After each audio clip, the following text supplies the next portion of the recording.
വെറും 5 കോടിയുടെ വ്യത്യാസം. പക്ഷേ ഒന്നാമൻ ലിയോ. അഡ്വാൻസ് ബുക്കിംഗിൽ ഞെട്ടിച്ച 5 തമിഴ് ചിത്രങ്ങൾ. ഇന്ത്യൻ ബോക്സ് ഓഫീസ് വളർച്ചയുടെ പാതയിലാണ്.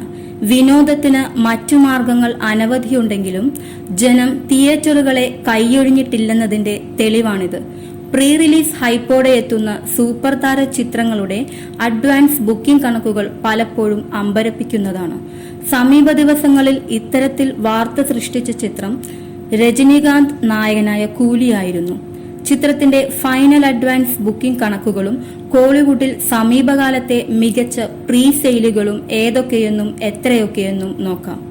തമിഴ്നാട്ടിലെ പ്രമുഖ ട്രാക്കർമാരായ സിനി ട്രാക്കിന്റെ കണക്കനുസരിച്ച് കൂലി നേടിയ ഫൈനൽ അഡ്വാൻസ് ബുക്കിംഗ് കളക്ഷൻ 183 കോടിയുടേതാണ്. ചിത്രത്തിന്റെ റിലീസ് ദിനമായ ഇന്നു പുലർച്ചെ 1 മണിക്ക് പുറത്തുവിട്ട കണക്കാണിത്. എന്നാൽ ഇത് റിലീസ് ദിനത്തിലേക്ക് മാത്രമുള്ള ബുക്കിംഗ് അല്ല, മറിച്ച് ഞായറാഴ്ച വരെ നീളുന്ന ആദ്യ വാരാന്ത്യ ദിനങ്ങളിലേക്ക് ലഭിച്ച അഡ്വാൻസ് ബുക്കിംഗ് ആണ്. ഒപ്പം ഇത് ആഗോള ബോക്സ് ഓഫീസിൽ നിന്നുള്ളതുമാണ്. സമീപകാല കോളിവുഡ് ചിത്രങ്ങളുടെ മികച്ച പ്രീ സെയിൽസ് പട്ടികയിൽ ലിയോയെ മറികടക്കാൻ കൂലിക്കായില്ല. സിനി ട്രാക്കിന്റെ കണക്കു പ്രകാരം ലിയോ നേടിയ ആദ്യ വാരാന്ത്യ അഡ്വാൻസ് ബുക്കിംഗ് 188 കോടിയുടേതായിരുന്നു. അതായത് 5 കോടിയുടെ മാത്രം വ്യത്യാസം.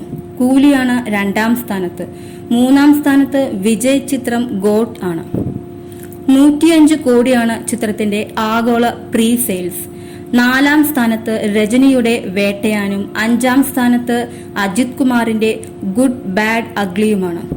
6ാമതും ഒരു അജിത് കുമാർ ചിത്രമാണ്, വിടാമുയർച്ചയാണത്. വേട്ടയാൻ റിലീസിന് മുൻപ് നേടിയത് 60 കോടിയായിരുന്നെങ്കിൽ ഗുഡ് ബാഡ് അഗ്ലി നേടിയത് 47.25 കോടിയായിരുന്നു.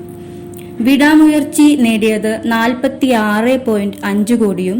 അതേസമയം കൂലിക്ക് സമ്മിശ്ര പ്രതികരണങ്ങൾ ലഭിച്ചത് ചിത്രത്തെ ബോക്സ് ഓഫീസിൽ ബാധിക്കുമോ എന്നത് ഇപ്പോൾ പറയാനാവില്ല. ആദ്യ വാരാന്ത്യ കളക്ഷനിലെ എന്തായാലും അത് സാരമായി ബാധിക്കാൻ സാധ്യതയില്ല. തമിഴ്നാട്ടിൽ ആദ്യ വാരാന്ത്യത്തിലെ ടിക്കറ്റുകളിൽ ഭൂരിഭാഗവും അഡ്വാൻസ് ബുക്കിംഗ് ഇനത്തിൽ തന്നെ വിറ്റുപോയിരുന്നു.